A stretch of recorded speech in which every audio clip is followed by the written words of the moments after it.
নমস্কার।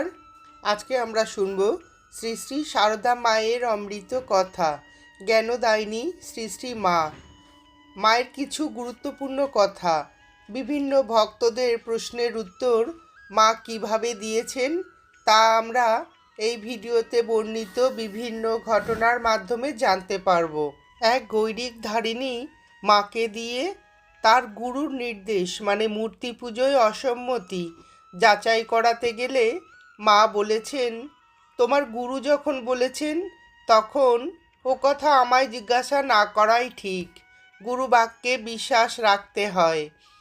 স্ত্রীলোকটি তবু জোর করায় মা বলেছেন, তিনি মানে তোমার গুরু যদি সর্বজ্ঞ হতেন, এই দেখো তোমার জেদের ফল কথায় কথা বেরোলো, তাহলে ওই কথা বলতেন না। সেই আদিকাল হতে কত লোকে মূর্তি